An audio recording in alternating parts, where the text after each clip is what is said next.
recess at any time.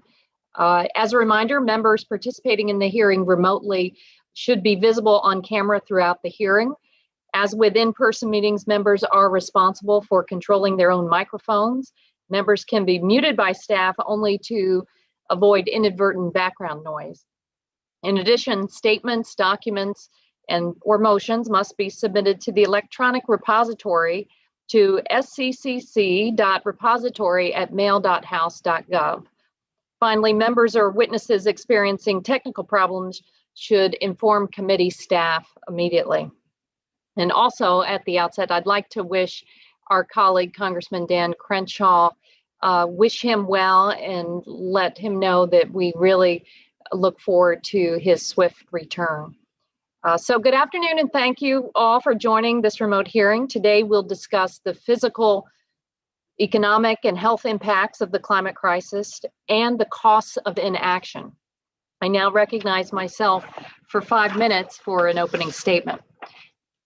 Well, welcome to our first hearing of the 117th Congress. I'm proud to return as chair of the Select Committee. I look forward to working with all of the members on the Select Committee on solving the climate crisis with a focus on rebuilding our economy and securing environmental justice. The case for climate action is as urgent as ever.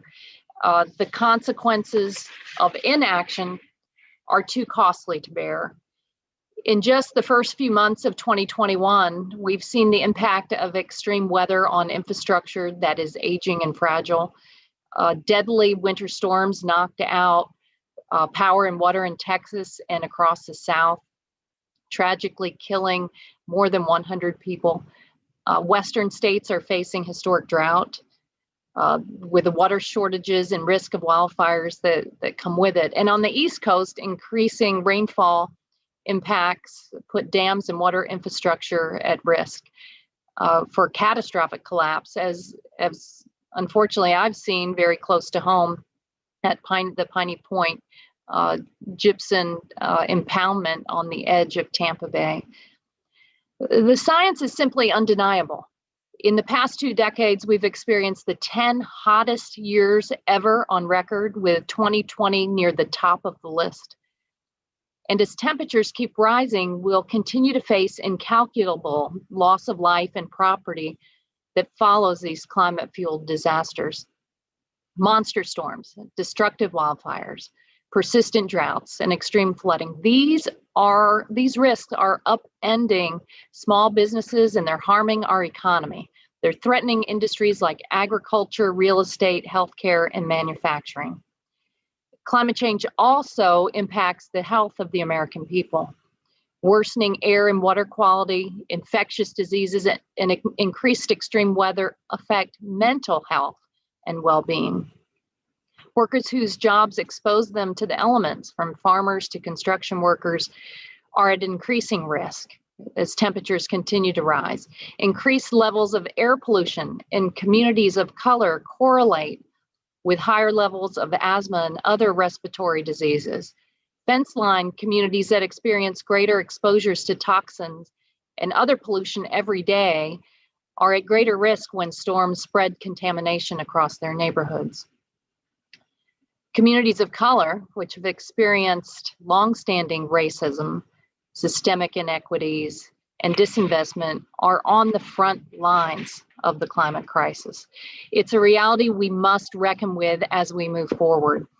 We have a moral imperative to protect public health, ensure quality of life, and expand economic opportunity to every American, regardless of their zip code or the color of their skin. The good news is that we have the tools to better prepare for these threats and design effective solutions. Thanks to advances in monitoring and computing power, it is now possible to understand the physical and economic climate risks that are impacting different regions across the United States. As the climate crisis makes extreme weather events more frequent, it's crucial that we plan for new scenarios and make the long-term investments to keep Americans safe. We have the tools, the science, and the policy solutions in front of us. We're proud of the great progress being made back home by cities and states, tribes, and businesses that are investing in clean energy and resilience. And speaking of businesses, it's apparent now that investing in clean energy and resilience will help us counter China and our economic competitors. We're very thankful for President Biden's work on strengthening America's global leadership, especially as he prepares to welcome dozens of world leaders next week as part of his Leaders Summit on Climate. Now it's time for us in Congress to do our part. Today, we have an excellent panel of witnesses to help us understand the growing risks and the cost of the climate crisis. They will update us on the latest climate science so we can better understand the changing climate and its physical and economic impacts on everyday Americans. We'll also shine a light on how certain Americans face these impacts disproportionately, especially within communities of color and low-income households. And we'll look at how we currently measure these impacts and how we can improve to better protect American families and businesses. I really look forward to today's discussion. And at this time, I'll recognize Ranking Member Graves for 5 minutes for his opening statement. Thanks. Thank you, Madam Chair, and I want to thank you for recognizing the challenges associated with our colleague, Congressman Crenshaw, certainly keeping him in our prayers as he goes through these incredibly challenging times, and also excited to have Congressman Gonzalez, a new member of the committee, on and joining us today. Madam Chair, I want to thank you for the hearing topic that we're having today, the cost of inaction. Very important point, and I know, as you and I have discussed both at hearings and just one-on-one, the real how topical this is to our congressional districts. The fact that we both represent coastal areas and areas on the Gulf Coast that have been exposed to extraordinary impacts as a result of disasters, hurricanes, floods, and other challenges. As a matter of fact, Madam Chair, just this past week, in South Louisiana, we had just a storm that came through that had 75-mile-per-hour winds associated with it. And so while as we are all well aware on this committee, we don't all agree on everything, we do agree that investing a no regrets move is us investing in resiliency, and we have made extraordinary progress in terms of changing the trajectory of our investment and changing our policies toward more resilient policies. But we must continue to work to double and triple down on those successful policies that are helping to improve the resilience of our communities and resilience of our environment. Madam Chair, I know you mentioned China, and you did cut out for just a minute, so I missed a little bit of what you said there. But in regard to China, and I want to thank Secretary Kerry for going over to China, because as we all know, the greenhouse gas concentrations that we're experiencing in our atmosphere today they're global. And as my friends Gary Palmer and others like to often point out, this is not something that can be solved domestically alone. And that's why it continues to perplex me seeing all the celebration over the Paris Climate Accords when the agreement actually results in a net increase in global emissions. It's the wrong direction. So I do want to thank Secretary Kerry for keeping China on the front burner and going over there to negotiate with China, because as we have discussed in this committee before, the United States is actually leading the world in reducing emissions. We've reduced emissions more than the next 12 emissions reducing countries combined. And as we've done that, for every ton of emissions we've reduced, China has increased by 4. It's a global initiative. It's a global effort. And if we're out there making progress and that progress is being offset by other countries, that is not a move in the right direction. And so I'm hopeful that Secretary Kerry is able to secure a commitment from China under their NDC to where it would result in actually having a net reduction in emissions and not allowing China to just offset the progress of the United States, many of our European allies, and others in terms of emissions reduction. So I fully support that aggressive engagement with China and efforts to try to reduce strengthen their NDC commitments under the Paris Accords to where we can have an agreement that actually moves in the right direction, not an agreement that moves in the wrong direction. But in closing, Madam Chair, I want to circle back to those areas where we absolutely are in full agreement, and that is in making investments in the resilience of our communities. I know that today we actually have a witness who's on the ground working daily to defend the people that are in her community, and she represents Dr. Gillen. So I look forward to hearing her testimony as well as witnesses from the academic sphere and NGO sphere today. Looking forward to hearing some of the comments. I think we have a mayor from Mississippi as well. I look forward to the comments and finding other areas of where we have consensus, where we have agreement, where we can continue moving forward and make successful policies at the federal level that help to improve the conditions on the ground for the people that we represent. Yield back. Thank you very much, Ranking Member Graves. At this time, I'll recognize Representative Joe Neguse to introduce Dr. Waleed Abdulati from his district.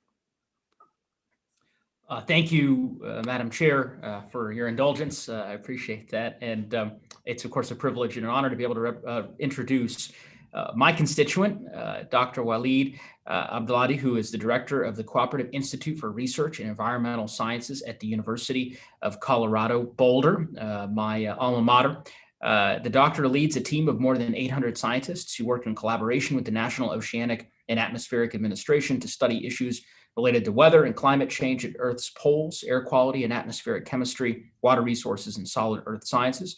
He's a professor of geography, and he also works on research that uses satellites and other science-based observations to measure changes in Earth's glaciers and to measure ice sheets, studying the processes that contribute to sea level rise. He is an expert in his field, recognized across the globe. And of course, many of you had an opportunity to visit with him in person pre-pandemic during our field hearing in Boulder 2 years ago. So with that, again, thank him for being here and for his service and for his testimony, as well as all the other witnesses.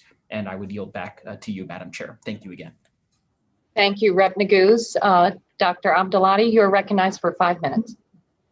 Thank you, Congressman and Chair Castor, Ranking Member Graves, and members of the committee. I'd like to thank you for the opportunity to testify on this truly critical topic. I greatly appreciate the work of this committee and your bipartisan efforts to consider the implications of climate change and to address the associated challenges in a meaningful way. The risks and costs are growing greater with time, and the consequences, if not managed aggressively and now, are likely to be quite severe. Earth's temperatures have warmed unequivocally since the records began in 1880. Each of the last 6 decades has been warmer than the previous, and the last 6 years have been the warmest in the 140-year record. With these warmer temperatures, we've been experiencing the very trends that the scientific community began anticipating decades ago. These include increases in the number, intensity, and costs of severe weather events, greater flooding, more severe droughts, more wildfires, disappearing glaciers and shrinking ice sheets, rising seas at an accelerating rate, and rapidly shrinking Arctic sea ice. To be clear, all of these trends are happening now. They're no longer just predictions. And the implications of these changes are significant and come at costs in the economic, humanitarian, and security domains.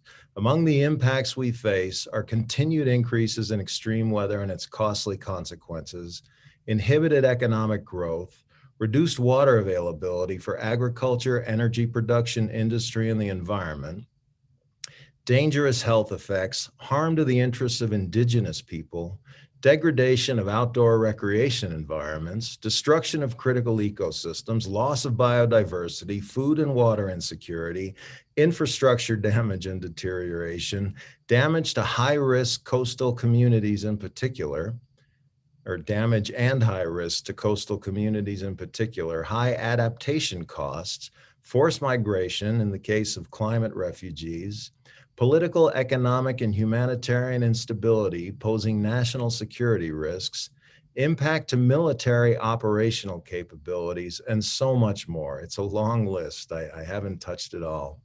And without a doubt, there'll be cascading effects that reach far beyond the obvious direct impacts, threatening essential services and capabilities on the domestic and international fronts. Moreover, and importantly, the impacts of change will hit those hardest who have the fewest resources to deal with them and where resilience is lowest. We talked about and we'll hear about underserved and minority communities, and they are being hit the hardest. Successfully meeting the challenges posed by our changing climate requires science, objective assessments of the risks of action and inaction, and political will.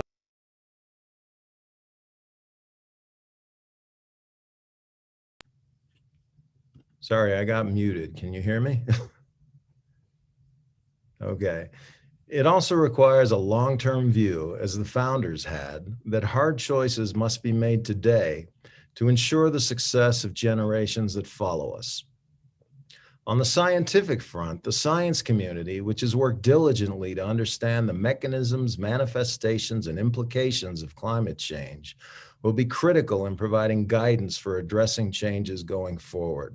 Observational capabilities, particularly global satellite observations, as well as modeling and analysis capabilities, need to be sustained and enhanced so we can track conditions, understand implications, assess likely outcomes, and inform action. On the policy front, I defer to you, members of the committee, and your colleagues to integrate scientific, strategic, economic, and other information as you develop policies that lead to effective action. This is a national and global challenge with highly impactful national and global consequences, and it needs to be tackled with national and global perspectives in a coordinated and integrated way. The science is clear. The costs of too little action are dangerously high, and our chances for success are diminishing. We've lost time, and we cannot afford to lose more. With the political and societal will, and with strategic and scientifically informed action, the dangerous trajectory we're on can be altered. Our generation's story can be one of great success rather than failure. As a citizen, I look forward to this body exercising its will, making hard choices, and setting the nation on a proactive course. And as a scientist, I and my colleagues stand ready to provide you with the best information possible to inform these choices and actions. Thank you very much for your time and your efforts in tackling what is truly an existential challenge. Thank you very much. Next, we'll go to Heather Toney. Mrs. Toney is the Environmental Justice Liaison for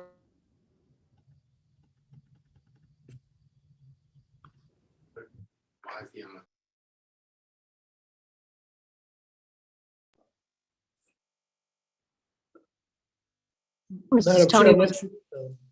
Madam Chair, I'm not sure if that's just me. I couldn't hear you. Are other people not able to hear her? Yeah, Madam Chair, you're cutting in and out. All right, maybe I will get closer to the microphone. Does that improve the audio? You know, your audio is good. It's just that it came in and out. So it was cutting in and out. So hopefully, fingers crossed. It did it once in your introduction as well, but it was very brief. This time it cut out longer. Okay. If you're closer and louder, it should be better.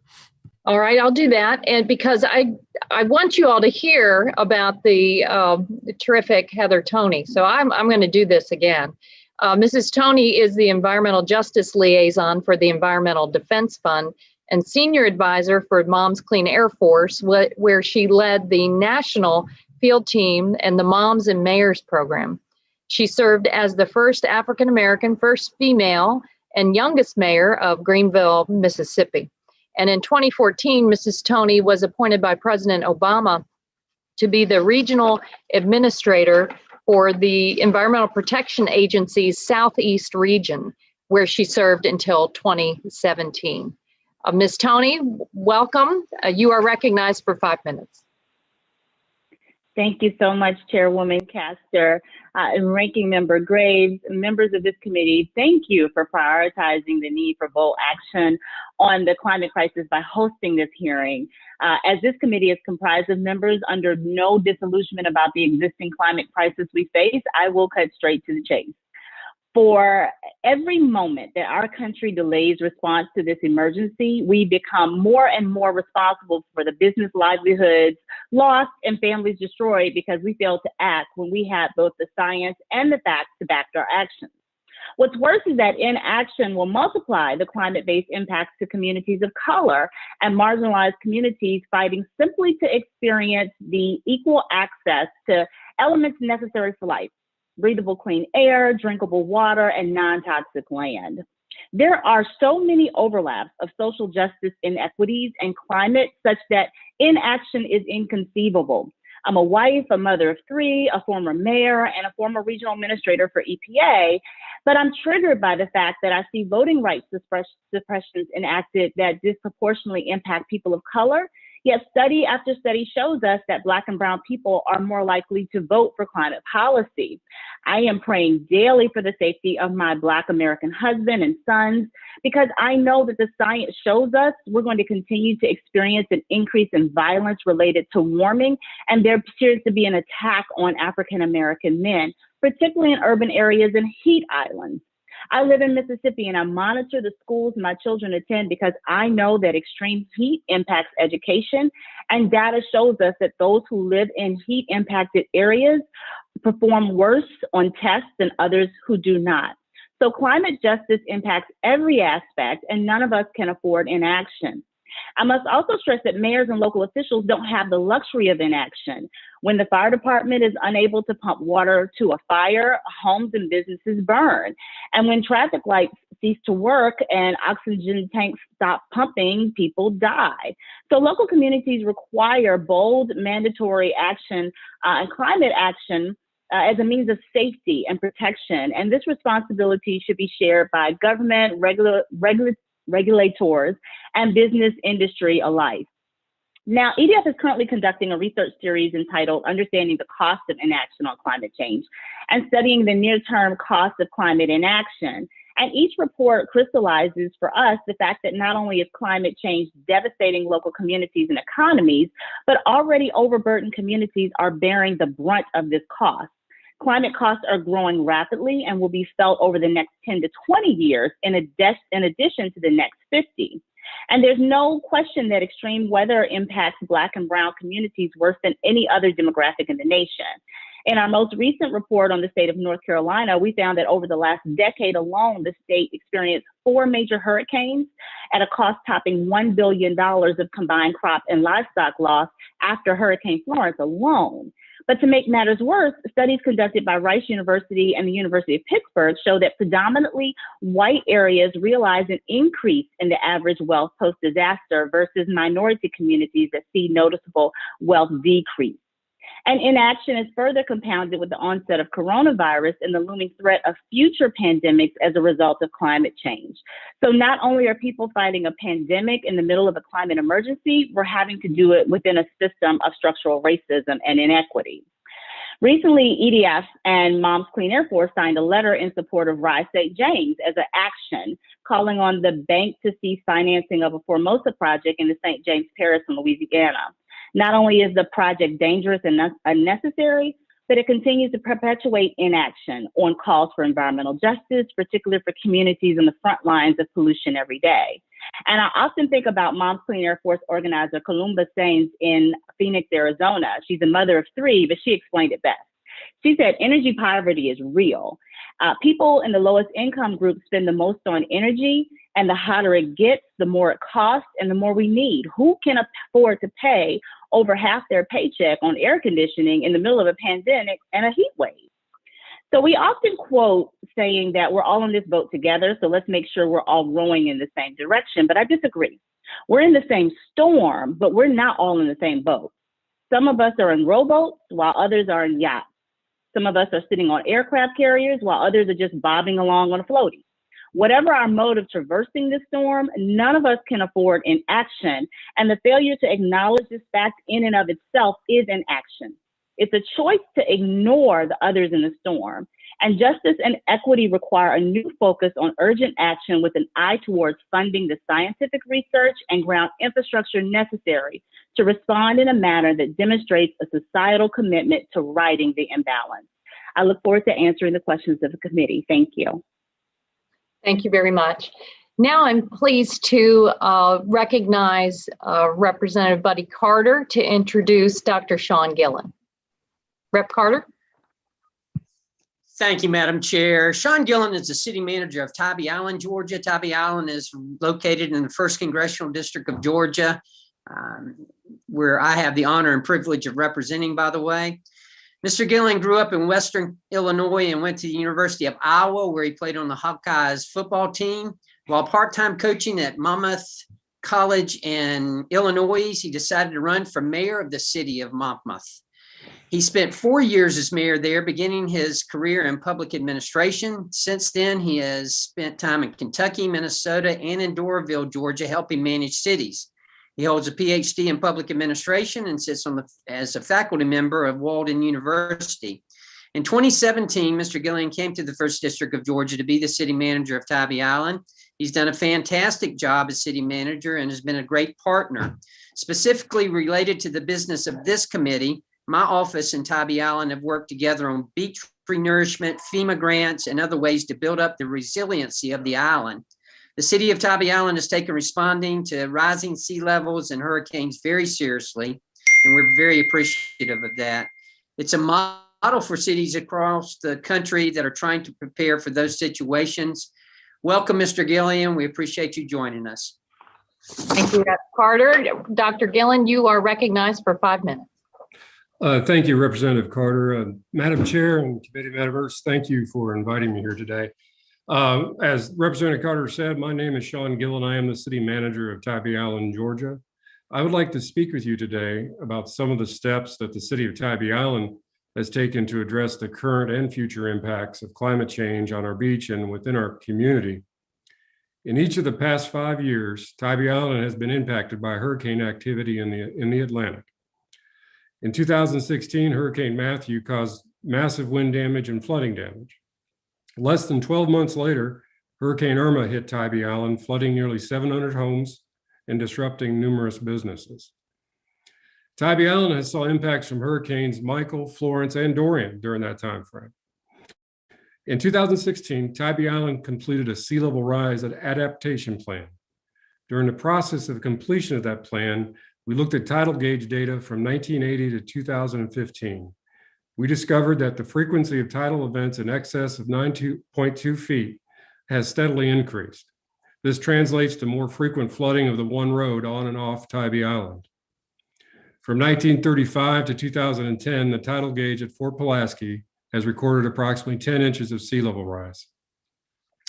Couple this data with the recent increase in Atlantic hurricane activity impacting Tybee Island, and one can understand our sense of urgency. Since the completion of the plan and Hurricanes Matthew and Irma, Tybee Island has taken a three-pronged approach to addressing the impacts of sea level rise: defend, adapt, and retreat. We have been aggressive in our building of our seaward defenses of the island through a cooperative effort of the city, the U.S. Army Corps of Engineers, and the state of Georgia. We have renourished our beach and for the first time incorporated the construction of sand dunes as part of the renourishment project. The challenge we are faced with now is our federal beach nourishment project with the U.S. Army Corps of Engineers expires in 2024. Under the current Corps models, our beach does not qualify for an extension. In essence, the federal government is seeing significantly reduced damages from a partnership that it now plans to terminate. It must be noted that the study done by the U.S. Corps of Engineers research arm, ERDC, concluded that 78% of the erosion on Tybee Island was a result of the Savannah shipping channel. With the uncertainty of the future of our partnership with the Corps of Engineers, we have been exploring the possibility of beneficial reuse of dredge material as an alternative approach.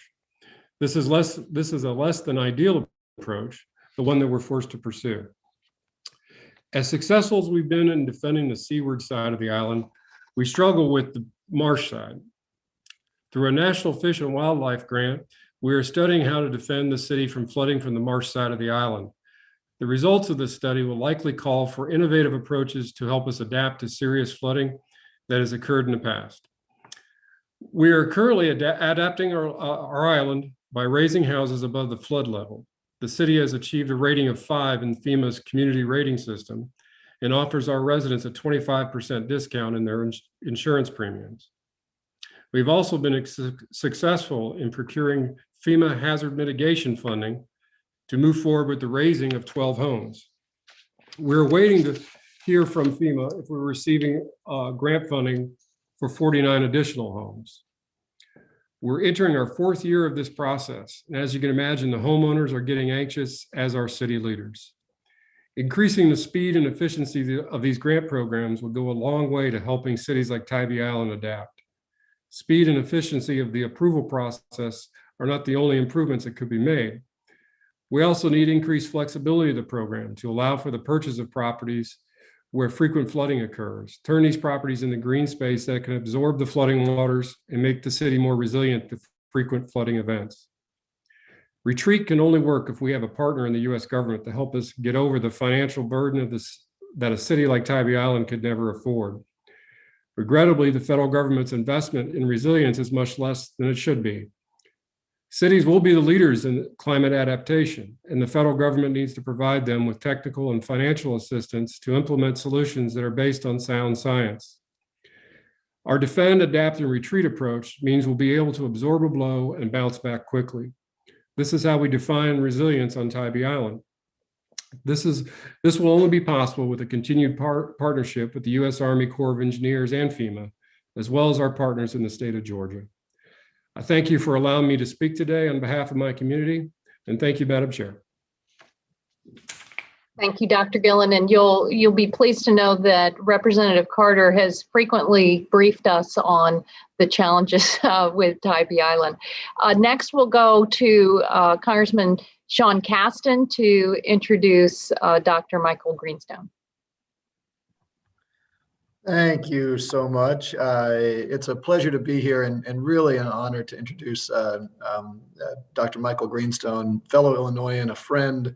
More importantly, he is the Milton Friedman Distinguished Service Professor in Economics, as well as the director of the Becker-Friedman Institute and the Energy Policy Institute at the University of Chicago, or EPIC. He was gracious enough a couple of years ago, I think, to use at least eight or 10 hours, it felt like, going through all of just the fascinating research. It's a tremendous resource, both to the Chicago region and to our country as a whole. And I hope we can perhaps this term invite some of the committee out to see your good work. Previously, Dr. Greenstone was the chief economist for President Obama's Council of Economic Advisors, where he co-led the development of the U.S. government's social cost of carbon. He was also the 3M Professor of Environmental Economics at MIT. His research, which has influenced policies around the globe, is focused on uncovering the benefits and costs of environmental quality and society's energy choices. Terrific. Thank you, Rep. Caston. Dr. Greenstone, you're recognized for 5 minutes. Thank you very much, Chair Castor, Ranking Member Graves, and of course, Representative Caston, who's a terrific friend and is as curious and insightful as almost anyone I've ever encountered, and willing to put up with academics talking about their work for 8 to 10 hours, most importantly. And of course, let me thank the other members of the committee for inviting me to speak today. So I appreciate the opportunity to talk with you about the growing risk of climate change and the cost of inaction.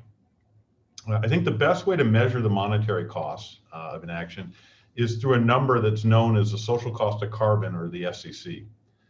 It is the cost of an additional ton of carbon released into the atmosphere, and it measures kind of everything that that ton does: the destruction of property from storms and floods, declining agriculture and labor productivity, elevated mortality, and so forth.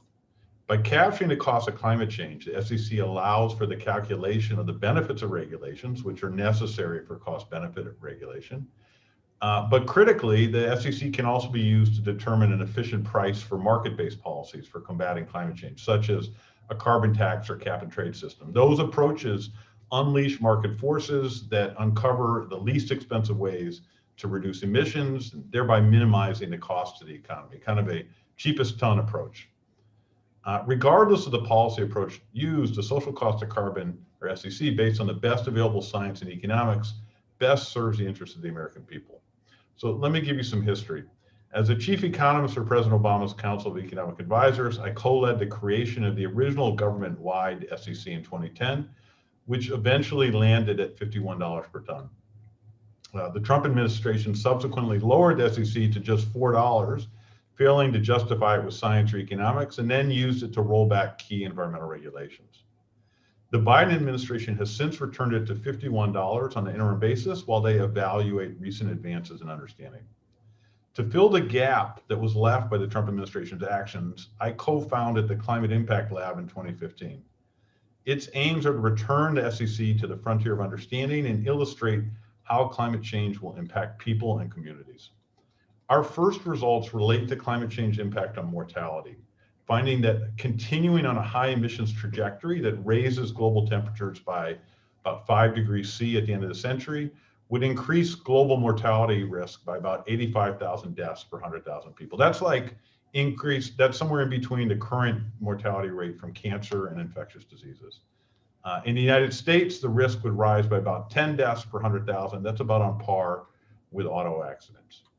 Of course, this is an average, and some areas are going to experience mortality risks that are higher and some lower. I've included a table in my written testimony with data for each of your districts, but I thought some examples might be instructive. In my beloved hometown of Chicago, also Representative Caston's town, the mortality risk is projected to actually decrease by about 34 lives per 100,000 by 2100. That's because the benefits of fewer very cold winter days are larger than the harms from the increase in hot summer days. But other places will be harmed on net. In Raleigh, West Virginia, the district of Representative Miller, the projected increase is 27 deaths per 100,000. In El Paso, the district of Representative Escobar, it's 42 deaths per 100,000. In Jefferson, Alabama, home to Representative Palmer, it's projected to increase by about 29 deaths per 100,000.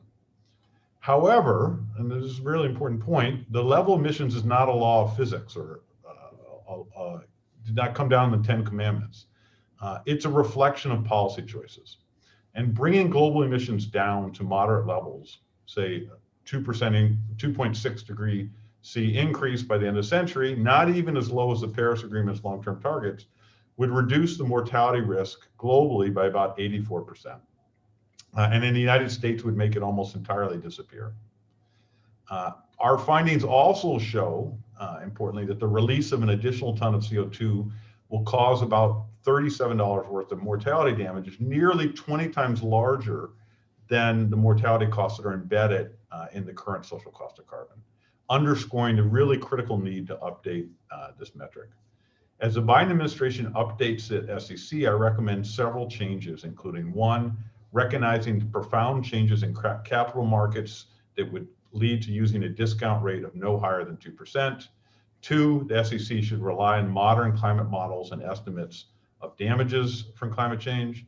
Three, there's considerable uncertainty around the economic impacts of climate change, and this uncertainty should be incorporated into valuing damages.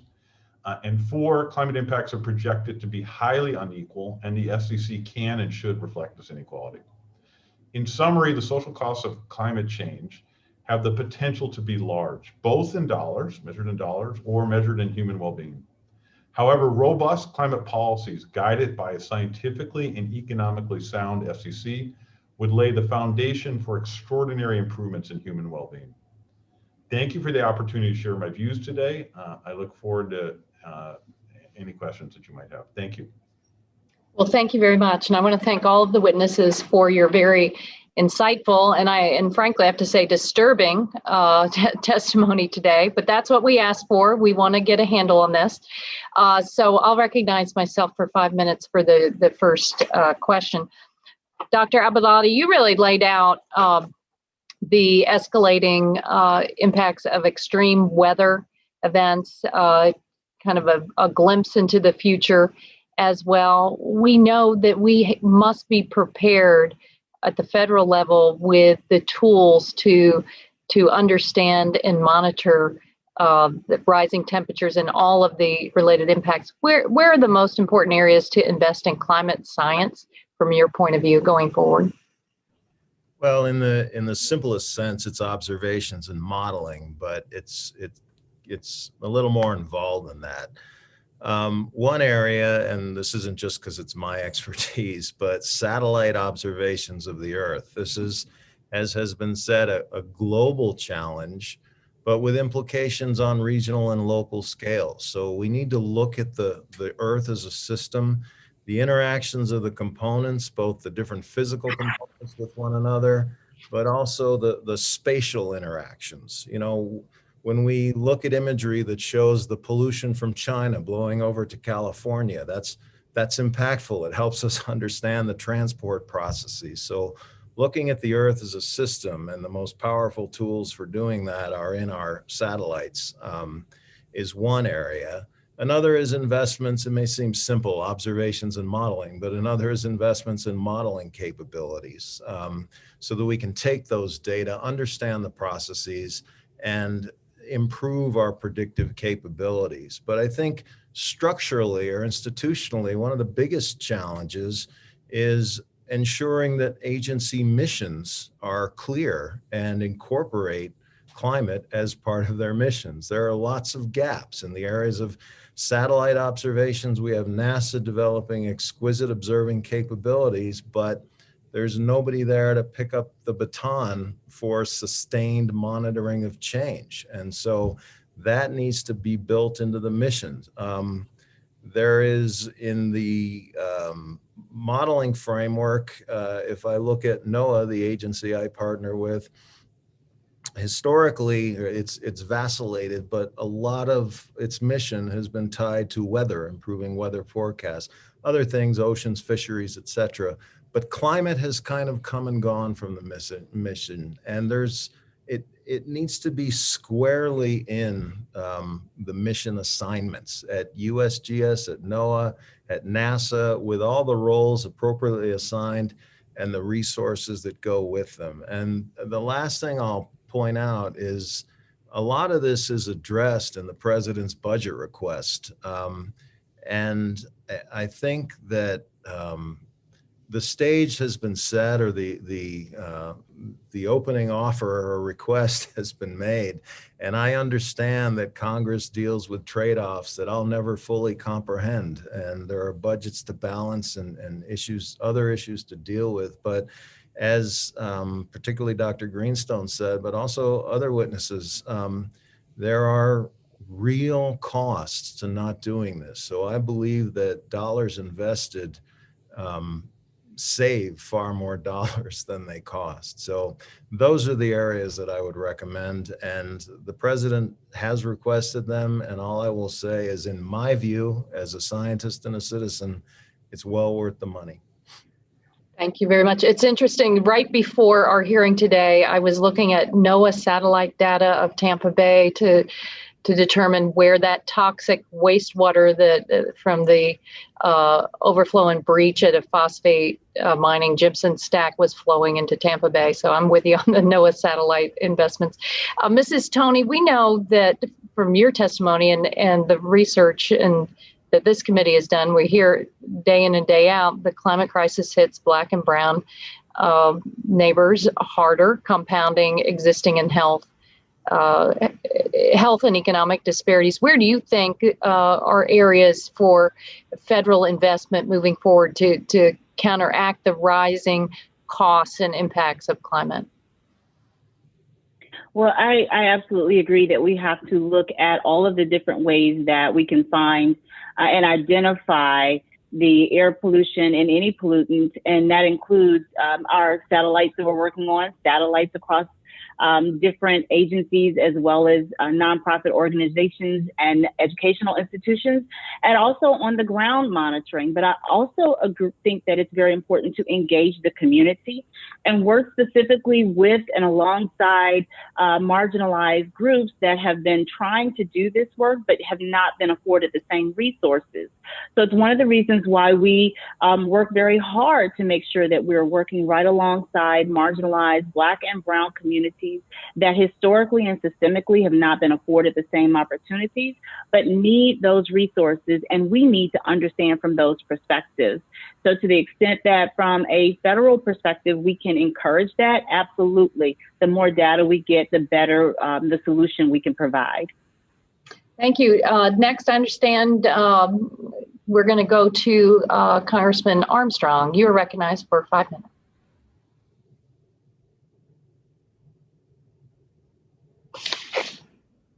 I'm not used to going first. Thank you. And thanks, Chair Castor, for arranging this hearing. You know, we've heard from witnesses today that we need to take action now. And as I'm going to butcher this, I apologize, Dr. Abatali noted, in a scientific and informed way. And we already have the tools and technologies at our disposal to meet the demand for action. We know that the expanded use of natural gas has led to a significant decrease in emissions over the last decade. The problem is we continue to demonize natural gas. We know that pipelines are the safest, most reliable, most low efficient method that we currently have of transporting both oil and natural gas. If we continue to frustrate the permitting process and demonize pipelines. We know increased deployment of carbon capture technologies significantly helps mitigate emissions. Unfortunately, it's usually involved with coal, and we continue to demonize coal. But here's the thing we also know. We're going to burn more of these fuels in the next 5 years, whether we shut down American projects or not. And if we take ourselves out of the marketplace, somebody else is going to fill that space. If we take oil out of pipelines, it's going to be transported by rail, it's going to be transported by truck, it's going to actually drive up our emissions. If we frustrate allowing natural gas pipelines to get energy at a cheaper, more efficient form of energy, it's going to cause cities on the East Coast to burn more heating oil, actually raising our emissions. But more importantly, if we're talking about this, raising the cost of electric to the people who can least afford it, of energy. That is what happens. That is what's happening now. And we continue to have this conversation in a way where we don't allow for existing technologies to develop because we favor other technologies. But it's even worse than that. And you're going to hear this a lot from me throughout the course of this, because a lot of what we're doing is outsourcing our guilt. And I'm going to continue to say this until somebody can answer the question. We don't produce the things we need for renewables in the United States. The current technology for solar panels is the max you can turn photons into electrons is 33%. We are at 25%. The maximum efficiency you can get under wind and renewables right now is 60%. We're currently at 45%. The technologies that we are asking for do not exist yet. Investing in technology neutral R&D, Representative Graves and I have talked about this at length.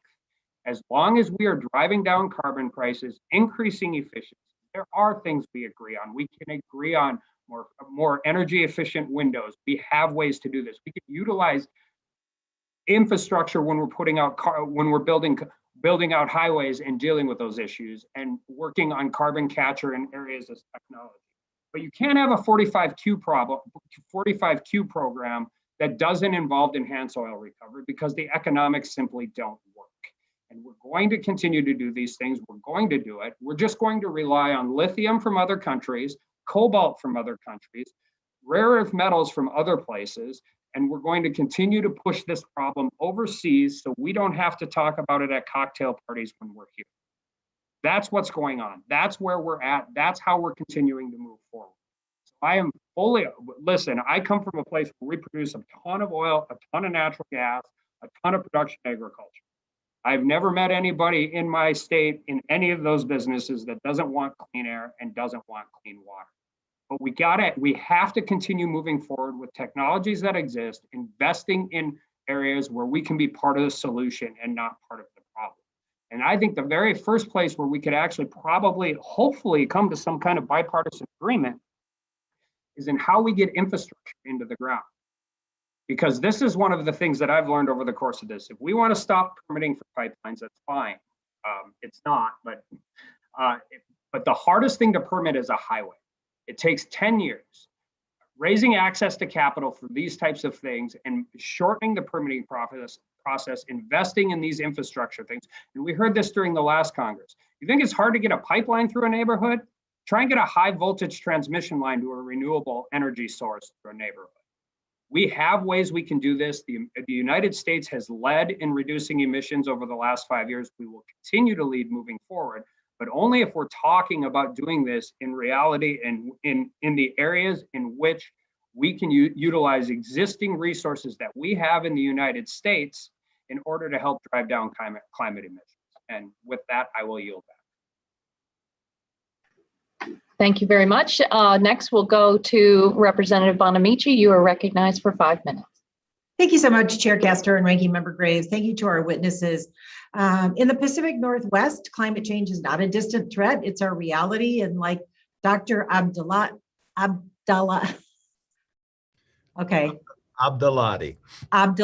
they said, these are no longer just predictions. Within the last year, Oregonians have faced intense flooding, severe drought, unprecedented wildfires, treacherous ice storm, and the number of federal disaster declarations in a single year alone demonstrates the cost of inaction to address the climate crisis is too significant to ignore. So Portland State University recently released a study demonstrating how historically racist redlining housing policies in Northeast Portland have exacerbated the effects of warming temperatures and poor air quality for Black people and people of color. Extreme heat events are expected to increase in frequency and intensity because of the climate crisis, and as a result, the same historically underserved neighborhood will face the health risks of increasing temperatures, higher energy bills, and often inequitable access to green spaces. So, Ms. Toney, I appreciated the analogy in your testimony to us all being in the same storm but not in the same boat, and you noted the need for a larger framework that can evaluate community-level risks with the knowledge of pollution exposures. What are the current gaps in our understanding of heat events on communities of color, and how can Congress support the creation of this interdisciplinary framework? Thank you so much for that question. I think it's important for us to understand that there are significant holes, and the all-of-government approach that has been initiated by this administration begins to help us fill those, because it requires each agency to look at climate from their perspective. When you just raised the issue of housing, the systemic and historic redlining has been part of the problem that created the heat islands that we have seen, particularly in urban communities across this country. But even in addition to what Dr. Greenstone was sharing and the amazing maps that have come out of the organization and the Climate Impact Lab, we can see it's just blatantly clear. We can see over time, not only today, but also mid-century and by the end of the century, how when you layer those heat islands on top of an increase, it becomes very obvious that Black and brown communities will bear the brunt. So identifying across all of the agencies where these holes exist, education, social justice, violence, housing, even to the military, and our deficiencies when we fail to recognize the impact of heat and climate for our own vulnerability in our country. As the administration is putting resources in, we should definitely make sure we're doing it in marginalized communities and identifying those holes. Thank you so much. And I have a question now for Dr. Abdalati. The northern boundary of the district I represent is the Columbia River. The western boundary is the Pacific Ocean. Coastal communities across Northwest Oregon are acutely aware of the risks from flooding and sea level rise.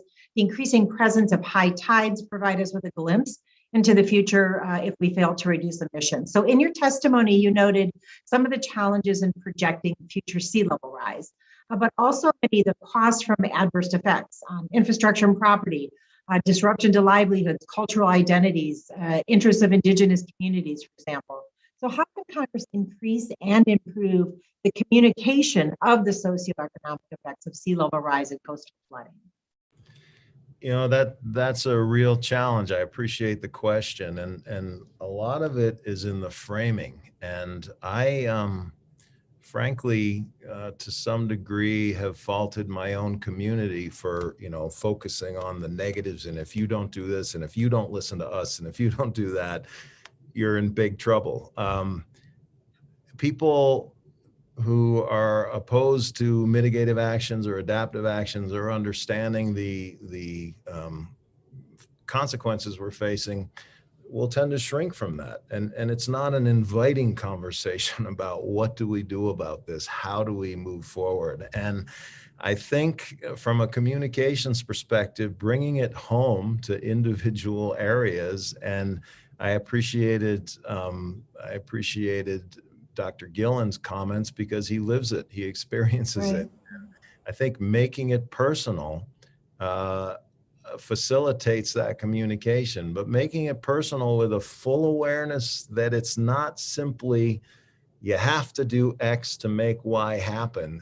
Recognizing the many dimensions of the challenge. I appreciated Representative Armstrong's comments because there is a lot to think about. So in my view, the most effective communication is, not focusing on the dire, although I did focus on that in the testimony I gave, but really being clear about the threat and hopeful about solutions. But you can't be hopeful about solutions without recognizing the many dimensions. So I'm not exactly answering your question, but to effectively communicate, I think we need to make it local in nature so people can relate to it and be open-minded in the discussion of solutions. That's why I really love the work of this committee, because it's bipartisan and it's looking at the many dimensions.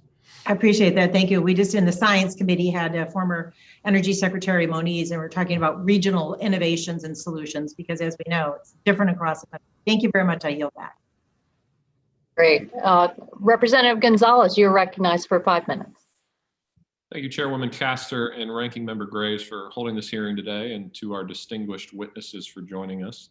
Dr. Abdullahi, I appreciate the last thing you were saying about being clear-eyed about sort of the full scope of what we're talking about here, not just the risks, but also the potential solution sets that we're considering and the current state of technology. I do think we're all in agreement that we need to follow the science to effectively solve climate change challenge, but that does mean that we need to be clear-eyed about the current state of the technology and its ability to, quote, solve the climate crisis, while also realizing that any and all decisions that we make have real trade-offs associated with them.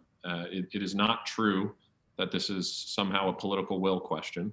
All the political will in the world won't change the fact that developing economies around the world are fossil-based economies, and the existing options available to them are not nearly affordable nor reliable enough to get them to switch to renewable alternatives. That's not domestic politics, that's science, and that's the current state of technology. This is because those technologies aren't there. They're not enough on farming, they're not enough on electricity generation, they're not there on transportation, and they're not there on manufacturing. And that lends us to, I believe, what I've been advocating for on the Science Committee, which is more robust funding to invent our way out of this. We have a great example of what happens when we focus investment on big problems with the development of the vaccines through Operation Warp Speed. And I would argue a similar program could be in order here. It's also the case that pricing carbon has an enormous set of trade-offs, and we seem to be reluctant to talk about or admit that when I see the carbon pricing debate play out. And I want to start there specifically with Dr. Greenstone. And we'll start with steel. So I'm from Northeast Ohio. We produce a ton of steel, or a lot of steel. So some basic questions. Per ton of steel produced, who produces more carbon, us or China? So a ton of steel produced in the United States versus a ton of steel produced in China, which one is going to emit more carbon? I presume from the question that it's a ton of steel in China, but I don't actually have the data. That is correct, by 20%. And so if we raise the cost to produce steel in the US, is it more likely or less likely that production will move to a place like China, which is our biggest competitor on steel? Oh, well, that depends on how you structure pricing carbon. I think you're imagining pricing carbon without taking account of the possibility of border tariff adjustments, or other mechanisms that would allow a price signal to be sent while not penalizing the important industries in your district and in many other parts of the country. And so that's just a question of policy design. That it's not hard to solve. And as long as you raise the question of carbon pricing, I think I couldn't agree with you more, Representative Gonzalez, about the critical need for more R&D and more innovation to get the low carbon energy sources to be less expensive. And there's no doubt that there's a market failure that would require that motivates and justifies R&D spending. But the most tried and true method we have to unleash innovation in any sector of the economy. Just reclaiming my time for a quick second, sir. Is a price signal. And so sending a price signal is the best way to get it. The time belongs to me. Thank you. Just for your awareness, there are 0 proposals with legitimate border adjustment that have been proposed, but it's also the case that would raise the cost of steel. And then finally, with the final question, so who spends a greater percentage of their income on energy, rich or poor? Certainly, from the nature of the question and from my own research, the poor do. But again, that's a question of policy design.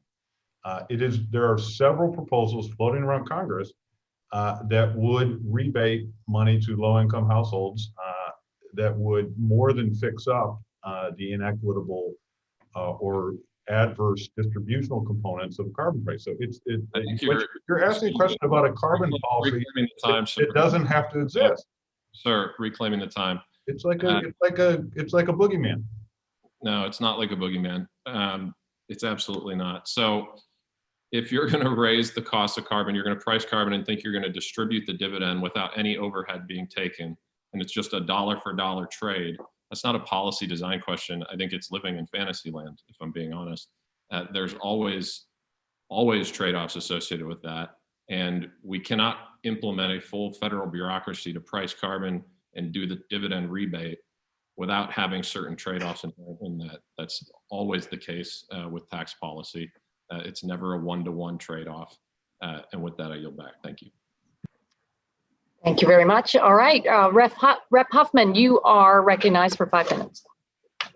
Well, thank you very much, Madam Chair, for starting our work with this hearing. I think as we begin to work together in this new Congress, it is appropriate that we start with a really clear-eyed understanding of the climate impacts that are already hurting communities and our economy, that we understand that it is going to get worse, but it will get a lot worse if we fail to take bold action. And I think this conversation has really helped bring clarity to that understanding. We know in Northern California, where my district is, firsthand how wildfires driven by extreme heat and persistent drought are not only devastating land and property, they're blanketing communities near and far with clouds of toxic smoke.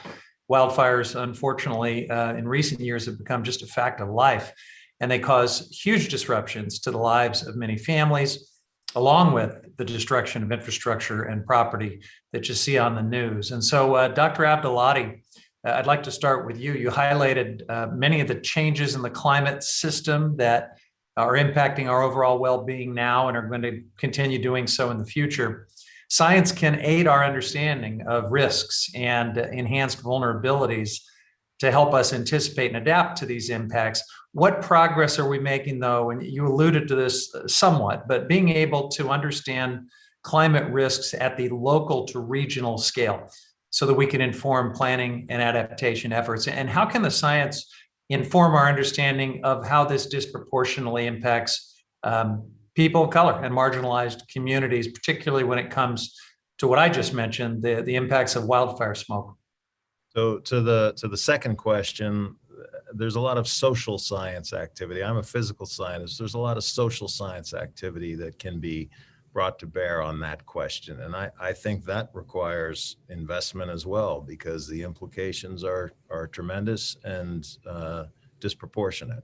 To your first question, science has made a lot of progress. You know, there are 2 dimensions we try and work in: getting predictions and forecasts further out in time, and getting them more and more local in space. And we're still not to the place we need to be for actionable local preparation. You know, there are some floods that take us by surprise. I forget the hurricane where the trajectory was off. You know, and I think one area braces for something that doesn't come, and another area is hit by something that was supposed to go somewhere else. So we still have a ways to go, but we're in pretty good shape to at least have a sense of what's coming nearby, and the smart communities will recognize the uncertainties in the models and prepare and act accordingly. Thank you. I'd like to go to Mrs. Tony.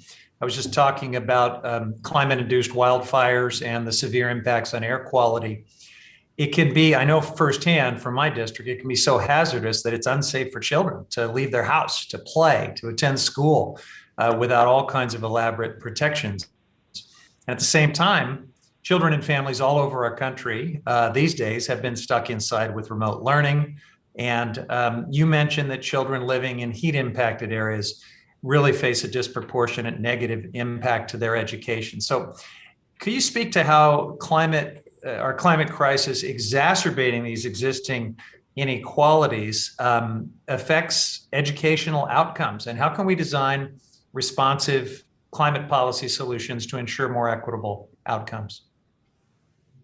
Thank you for that question. And you're absolutely right. This past year certainly has seen families tackle the issue of trying to deal with a variety of climate crisis, from wildfires to derechos in Iowa to hurricanes coming in the Gulf, and laying on top of that the impacts of COVID and trying to do virtual learning when they don't even have the broadband to infrastructure to sustain the system. So I think that understanding how each area is layered and the community engagement is critical. We have to hear from people on the ground about how and what the holes are. We learned as moms that, you know, when we had parents who were trying to go to work, and parents of color in particular that were on the front lines of the COVID crisis, that even understanding the rural broadband problems that we have across this country were making worse their ability to both do their work, make sure that their children were safe in their homes from COVID and from air pollution and climate crisis, while making sure they were educated. So we're seeing these holes now, and the more we're studying them and engaging and listening to the community, it gives us a better sense of what needs to be fixed and how quickly we can do it. All right, thank you. I yield back. Mm-hmm. Thank you. Rep. Carter, you are recognized for 5 minutes. Thank you, Madam Chair. I appreciate the opportunity to be here, and thank you all for your testimony today. This has been very enlightening. Mr. Gillen, I want to go to you again. Thank you for being here and joining us. There's been a lot of talk today about data and how we can use data to demonstrate climate change and how to respond. In your testimony, Mr. Gillen, you said that you mentioned some partners like the University of Georgia, the Army Corps of Engineers, and Fish and Wildlife Services to help with the understanding of the unique climate changes in Tybee Island. Also, I believe you've been working with Georgia Tech and its smart sea level sensors along the coast. I'm very familiar with that project. It's a great project. Can you speak, Mr. Gillen, to some of these partnerships and the access to the data that contributes to Tybee's ability to respond to rising sea levels and adaptation efforts? Thank you, Representative Carter, Madam Chair, committee members. Yes, thank you. We're in two different ways. One is we're doing measurement of what the sea level is in a sense of what it means to Tybee Island, tidal gauge levels at Fort Pulaski and other areas around the island. Again, as I said in my statement, we're seeing that more frequently. They're getting higher and higher. The road to Tybee Island was raised about 8 inches 2 years ago to help address that frequent flooding. It was getting to the point we were closing it down every time we had a high tide over 9 feet. But that's continuing to become more and more frequent. We're also dealing with the shipping channel itself is the one thing that we're dealing with that stops that natural migration of sand from the Carolinas down to to Tybee Island, which is how Tybee Island was formed. When the shipping channel gets dredged, it gets deeper and deeper. That just stops that sand migration in its tracks. And that's where that's 78% of the erosion damage on Tybee Island comes from. And also, as that channel gets deeper, the boats get bigger. Some of the largest ships ever to come to the eastern seaboard come to Savannah. And when those ships go by, they create huge waves. They're tsunamis, essentially, that can sweep people from the beach out into the shipping channel. We've seen it happen. We've had to run rescue operations on it. We've got warning signs and methodology for that.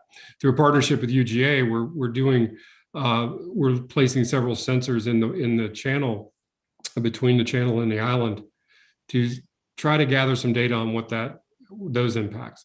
The other piece of it is, how can we grow the dunes that we've put into place? So our partnership with universities are measuring the growth of the dunes that we built in parts of the island where no dunes naturally grow. And what we're discovering along with that is that we've already lost about 30% of our beach. So we renourished the beach less than 2 years ago, and we've lost more than a meter in some areas of the beach. And that measurement and data collection will continue to go on, so we can help the Corps of Engineers determine what is the best methodology for coastal defense. The beach itself is part of our defense mechanism against a storm surge. The dunes helps absorb that final blow and helps reduce the flooding risk on the front end. But once we've got a better idea of how those dunes grow naturally and what the deterioration of the dune system and the beach over time through the natural erosion, and what we're seeing is with the storm activity being more frequent, that erosion happens faster and faster. Good. And thank you for mentioning that about the natural barriers, because that's one thing. In fact, I believe Tybee Island was one of 5 places to be awarded the 2020 Best Restored Beach Award. And I know a lot of that's been because of your innovative efforts, if you will, at using natural solutions to address that situation. And how much of the coastal resiliency and adaptation efforts can be done through natural solutions? I mean, I've always said that adaptation and mitigation are 2 important things in the way of climate change. That's a big question, Congressman. Thank you. I can speak to what we see happening on Tybee as far as how we can use that to adapt. We're looking at not only trying to get the dunes in places where they're not and getting them to grow naturally, but also on the backside of the island. When we finish our study for how to protect our island from flooding that comes up through the marsh, like which happened in Hurricane Irma, we're going to have to get real creative in that sense. Is we're looking at ways the water's going to go where the water wants to go. And we're trying to get it to go and to those places that aren't going to be structures and homes built and allow for the water to flow in and flow out naturally. So it's going to be a combination of stormwater systems, improving the marsh areas, physical defenses to the backside of the island, that sort of thing. So it's going to be a combination of all of that together. And we know that just letting the water go where it wants to go and then leave is going to be part of the plan. Madam Chair, I don't see a clock, but if I could just ask one more question of Mr. Gillen. Tybee Island created Georgia's first sea level rise plan. And I'm very appreciative of that. I think you set a great example. And as you mentioned earlier, there's only one road going on and off of Tybee Island. And I would venture to say, and correct me if I'm wrong, at least once a month, whenever you're talking about spring tides and high tides, and it floods to where people can't get across, and it makes access a big problem. How can we better incentivize communities to build resiliency? Because resiliency is something I think is very important. Give us a brief answer, Dr. Gillen. Okay, I think you can incentivize by creating easier pathways to dealing with getting the technical assistance and the financial assistance we need to help create those green spaces in those areas where the water can come and go, and dealing with issues with the environmental regulations that we have to go through to build a road on the Tybee Island is a trick. It's a long time coming that Okay. Thank you, Madam Chair, and I yield back. Thank you. Next, we'll go to Rep. Caston for 5 minutes. Thank you, Madam Chair. Thank you to our speakers. Just before I start, I know, a lot of you guys know this, but maybe some of the newer members on the committee don't. I spent 20 years before I got here deploying That road needs improvement. clean energy technologies that were all antiquated, totally robust, saved a ton of money, created a ton of value. Were never blocked by value creation or technology, but were often blocked by state and local laws. And so let us not perpetuate the fiction that we have to hold up on technology. And those of us who have the distinct honor to have the ability to write laws, let's embrace that opportunity, because this is a win-win all around. I want to start with Dr. Abdulati, and pleasure to see you again. Sorry it's not in person as it was out in Boulder a year or two ago. I want to follow up on a conversation we had out there that you alluded to in your testimony. Remember, we were looking at that big chart on the wall that I think you showed that the last time the temperature was this hot was 125,000 years ago. And 125,000 years ago, the sea level was 5 to 10 meters higher. And 125,000 years ago, the temperature rise preceded the CO2 increase. And of course, we're now seeing the CO2 increase before the temperature rise, such as man-made global warming. That means we got a lag built into the system.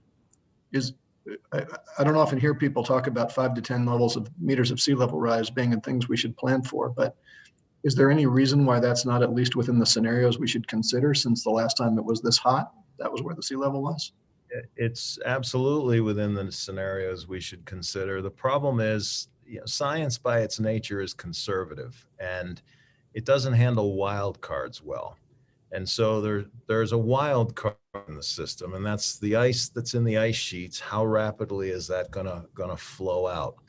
And glaciologically, and when we look at what's happening to the ice, in particular the margins where the action is, it's pretty easy to see the first 2 or 3 feet. It gets a lot harder from the mechanics of glaciers to see. We understand how it can happen, but it gets a lot harder to ascribe a likelihood to 10 feet, 5 feet, 10 feet. So when we can't ascribe some level of confidence to it, the way we treat it is to say, this is what we're pretty confident of. We can't rule out that. So yes, it may, and this is in my written testimony, it may well be in our future. But it would be irresponsible of the scientific community, based on what we know, to say expect it. It's much more responsible to say it might be out there. Yeah, so I want to get to Dr. Greenstone here before I'm done, but just quickly, help us understand 5 to 10 meters. What % of the U.S. is underwater at that level? I can't really put a % on it, but I would say even 1 meter is about a fifth of Florida. So imagine 10 meters of sea level is pretty much all of Florida. Wow. Big parts of Georgia and Louisiana and Texas and elsewhere. And I know some people would say that's a risk they're willing to take, but no. I want to move to Mr. Greenstone. One of the things that I love about the research you've done is how granular it is, and how you've been able to show how actually calculating the cost of carbon at a more and more local level helps us better understand where the spread is going to be. I've been really focused on the Financial Services Committee on getting our regulators to look at the endemic systemic risk to our financial system, both because of those parts of our geography that are going to change. Some of you may have seen E&E reported this week that 8 counties in the US accounted for 50% of all flood insurance claims. Those counties were all in Alabama, Florida, and Louisiana. That's a big financial shock. But of course, there's also big transition shocks, because the shift from energy producers to energy consumers that happens every time you shut down a coal plant and install a solar field is also a shift from typically more rural, less populated energy producing areas to places where the people are. And so with the time I've got left, Mr. Greenstone, can you just help us understand what your model shows about which parts of the country are going to experience the greatest economic pain in a changing climate? and the degree to which those tools can be used to help inform our financial regulators as they build the necessary scenario analyses. And I think you're muted. Thank you, Representative Caston. I think it depends actually on what sector you're looking at.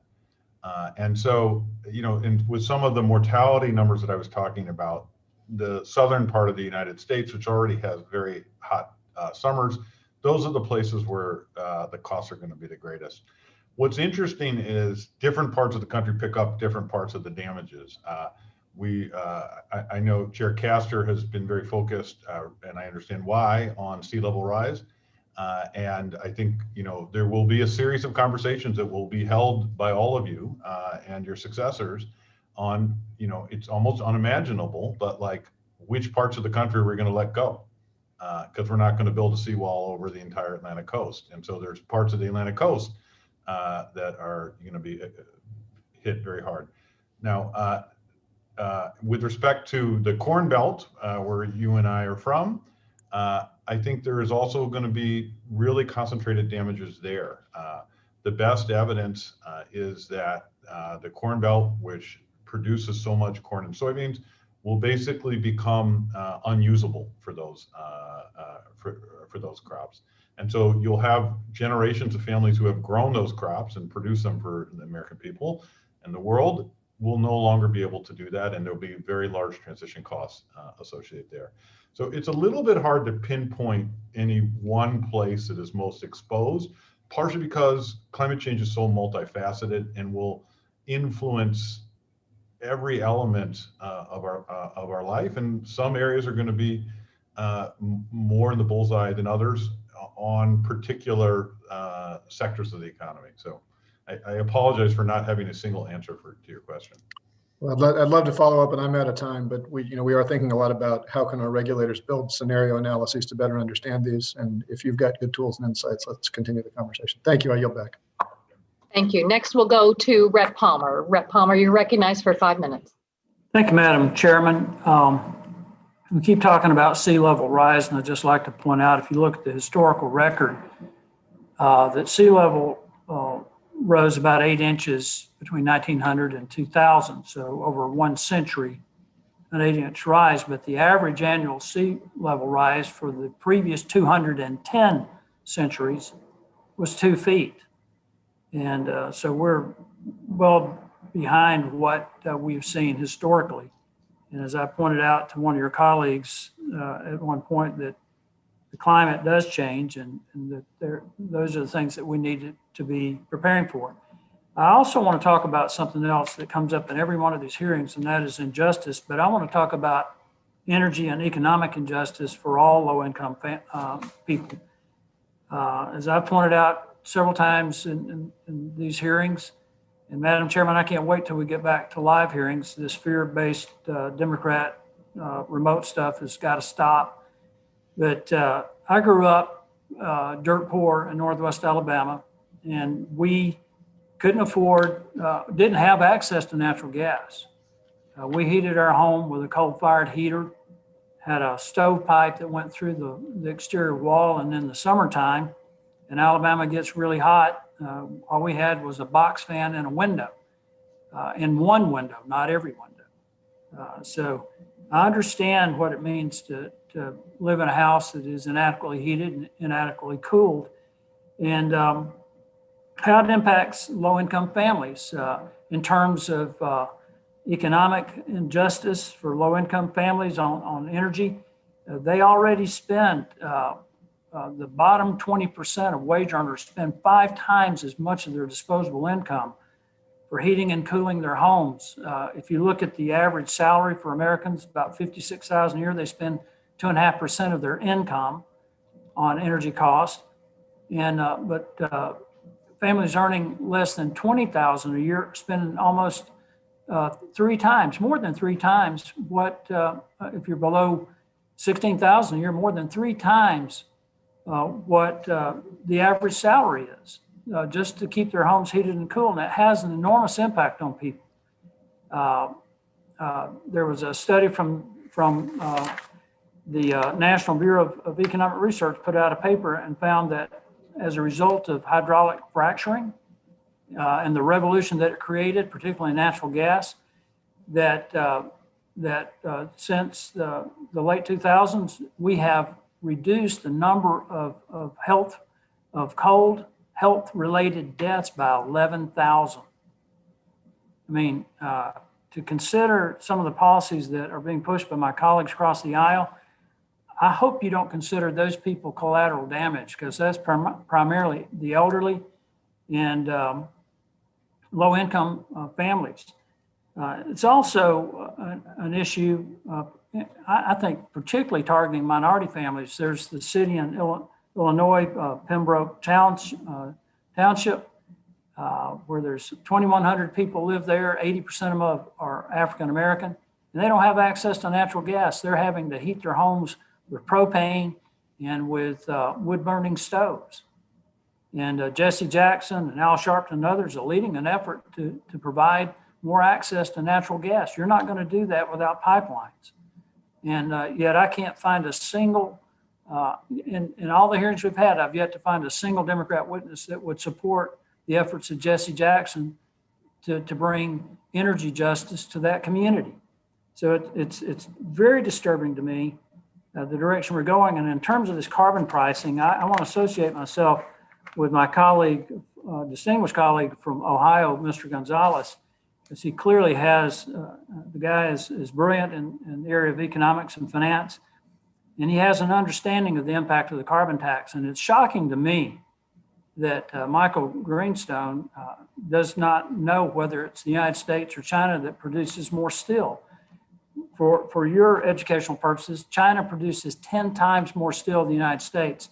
You add these tariffs, you add this cost to the U.S. economy, and I can assure you China will be the beneficiary of it. With that, Madam Chairman, I yield back. Well, thank you, Mr. Palmer. And I do want to say we are all eager to get back to normal and have in-person hearings. Fortunately, the vaccines now are ramping up dramatically.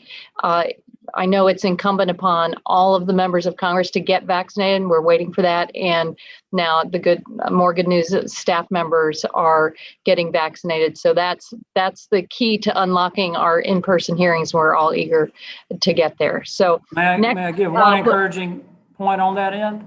There's clinical trials underway right now on a nasal vaccination, a spray that began at the University of Alabama, Birmingham. The preclinical trials began there. They're in clinical trials now, and I talked to Dr. Fauci about that. Not only will it provide the vaccination benefit, but it prevents transmission. So hopefully we can all get that. Wouldn't that be a blessing for the entire world if we can get there?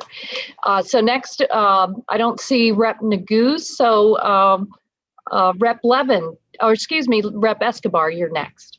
You're recognized for 5 minutes. Thank you so much, Madam Chair, for this really, and to the ranking member for this really important hearing. Many thanks to our panelists as well. To the panelists, I represent El Paso, Texas, which is in the great American Southwest on the safe and secure US-Mexico border. And as you all have, I'm sure, been reading about in the news, we have had a number of migrants for well over a decade now arriving at our nation's front door from Central America.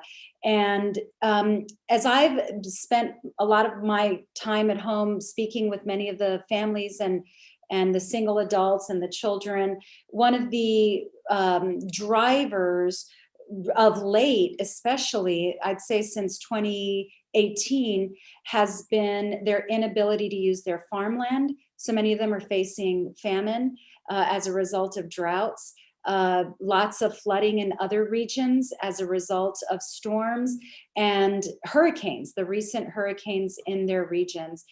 Can one of our experts speak to what we should probably anticipate in terms of increased migration patterns, especially in the Western Hemisphere? You know, the United States of America is not used to the same kind of refugee crises that other parts of the globe have had to live with for generations.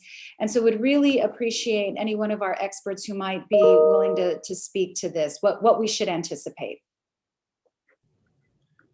We'll all offer some thoughts and then yield to others, but what we can anticipate is more of the extremes, more floods in humid areas and more drought in arid areas, warmer areas getting warmer. And that tends to move populations higher and more poleward.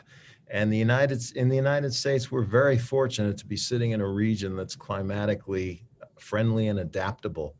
And so it is a desirable place to be because there are people in locations that can't get away from the storms, from the drought, from the hunger that's caused by impacts to agriculture. So we can certainly expect more extreme events, which in turn will lead to more migration of the sort that we're seeing. So that problem, and I'm not offering a perspective on how to deal with it, that again, that's policy domain, but that challenge is one we can expect to ramp up. And I'll tell you, the defense community, the intelligence community know that and are preparing for that in their domains. And so when a more conservative body, such as the Department of Defense, recognizes the threats to its mission, it needs to be taken seriously. Thank you so much. Yes, sir. So Representative Escobar, I would just add that we have entered a new era in kind of due to advances in computing and new data sets where we can get much more granular information. And I think that's what Representative Caston was asking me about on what the impacts of climate change will be and where they will be. And a very striking thing, which has been a thread through this whole hearing, is that they're going to be unequal and they'll be concentrated in particular places. And when you look at the global map, if you were trying to summarize it, there are places that are going to benefit. And those places tend to be pretty cold currently. And there's places where the costs are really going to be concentrated. And if you had a world without borders, you just can't imagine that people in the concentrated damage places aren't going to want to move. And to your question, what form does that take? Well, that's going to lead to all kinds of climate migration. And how political systems handle that is going to be very, that will be something for our leaders, certainly including you and your colleagues, to sort out. But it will put a lot of pressure. Can I add one? It'll put a lot of pressure on the system. Thank you, Dr. Greenstone. Ms. Tony? Yes, I just wanted to add the layer. This really undergirds the necessity for equitable access for resiliency funds to communities, because green, this idea that we can come into communities and have them to move to another space it's very, very real. And so when lower income marginalized communities don't have access to the same type of funds so that they can create the infrastructure that provides resiliency for their communities so that they can stay in the spaces that are culturally important to them and that are generationally a part of their families, then we're not allowing them to continue to thrive in the way that other communities are. Green gentrification is real. And so we must ensure that people have the same equitable access to funds and resources and make sure that everyone is able to provide the resiliency in the way that their community needs it best. Thank you so much. Appreciate it. I'm out of time. Madam Chair, I yield back. Thank you very much. Next, we'll go to Representative Miller. You're recognized for 5 minutes.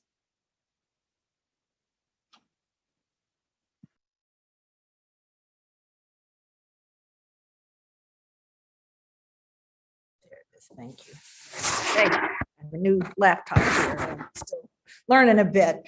Thank you, Chair Castor and Ranking Member Graves, and thank to all of you for being here today. Last Congress, I worked with Republican and Democrat colleagues to establish the Congressional Energy Export Caucus. This caucus was focused on exporting America's abundant natural resources to markets all across the world. American energy not only helps promote our own national security, but it also helps our allies. For example, many of our European allies are reliant on Russia for natural gas. Not only does Russian natural gas have a worse emission profile than American gas, but Russia itself is a malign actor in the region. If you remember what they did to the Ukraine. American exports could help remedy this problem by providing cleaner LNG without the baggage. Furthermore, as developing nations start to need more kilowatt hours, and they want them, America stands ready to provide key baseload energy. This caucus not only focused on energy, but also on energy technology like carbon capture. Developing carbon capture in America and being able to export that technology around the world will help these developing countries to continue to use affordable baseload energy, while also significantly reducing their own carbon footprint. I believe that our reliable, cheap baseload energy has the ability to lift people out of poverty, both here at home and in the United States, and also abroad. Dr. Greenstone, developing nations around the world are starting to require more natural gas as their economies are starting to grow. Shouldn't these countries have the option to purchase American natural gas, which has a lower emission profile than Russian natural gas? That's a terrific question, Representative Miller. There is no question that there is a really urgent need for more energy consumption in today's developing countries. And I think U.S. natural gas should certainly be available. I think the best way to make it available, of course, is to have a level playing field where where all energy sources face the same penalty for their carbon content. That's an excellent point. Mrs. Tony, you have spent your career working to lift people out of poverty. Shouldn't the United States energy and energy technology markets be available to developing countries in order to give those individuals abroad the opportunity for the most prosperous life possible? We should, by making sure that we are giving access to all of our ideas around clean energy and our innovation. I have complete and total faith in the United States citizens, our academics, our students, and our children that we are raising today, that they will come up with beyond innovative ideas that can really explore how clean energy can be effective not only in the United States, but also across this world. But what I have heard repeatedly is this false narrative that we are denying one, as opposed to showing and providing ways that we can use renewable and clean energy to create jobs and show other communities how to do the same regardless of where they are.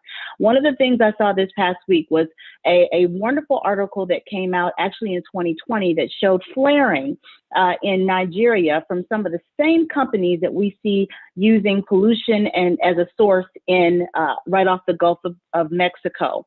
And the imagery was that, the companies that are doing some of the polluting in the United States are not showing the same value to people across the world. And I just don't think that's who we are.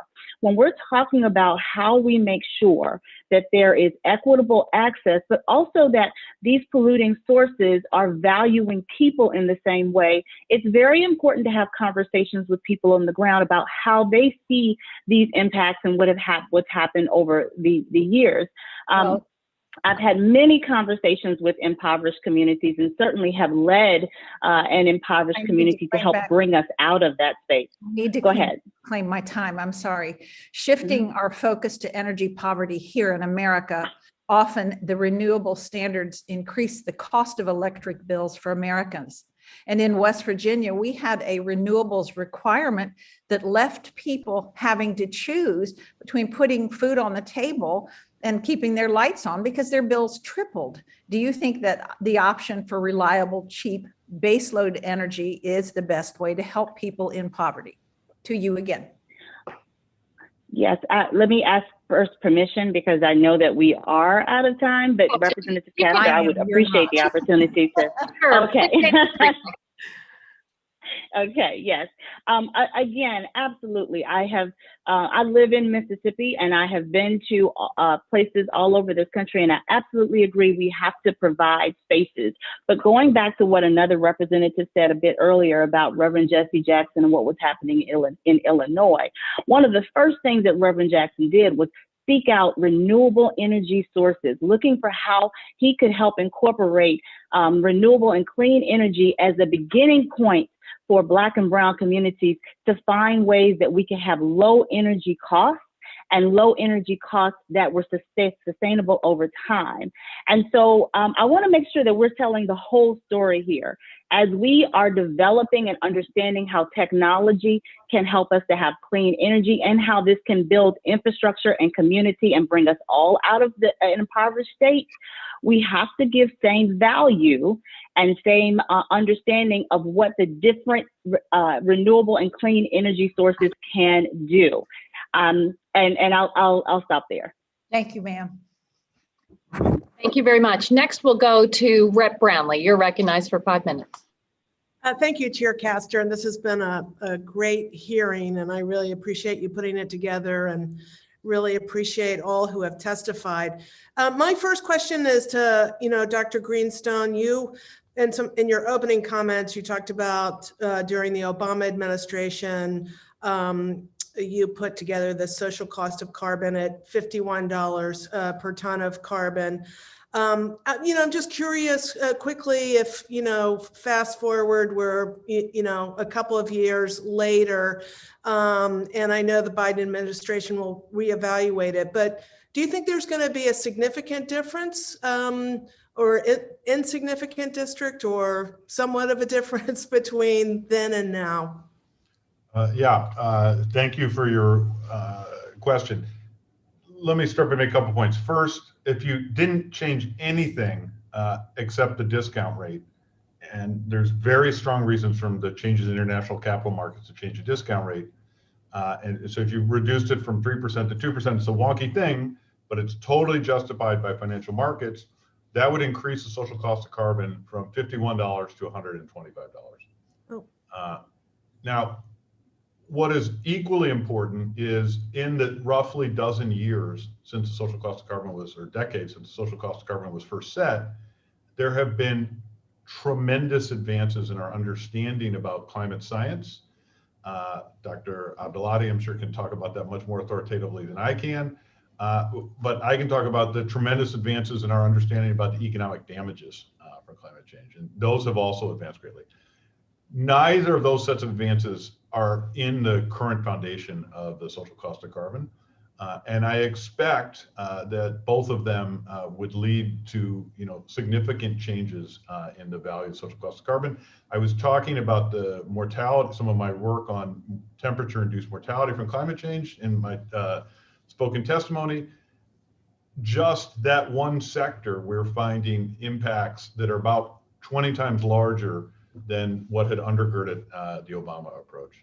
So there's really, I would say, an imperative to bring the social cost of carbon back to the frontier of understanding. It has fallen behind, and I expect that would lead to substantial changes in its value and lead to new directions for policy. Thank you. I'm glad I asked the question. I hope the Biden administration calls upon you in their pursuit of finding finding a new value on that. Mr. Abdulati, I wanted to ask you, you talked a lot about, looking, improving upon observations and modeling and looking at the Earth as a system.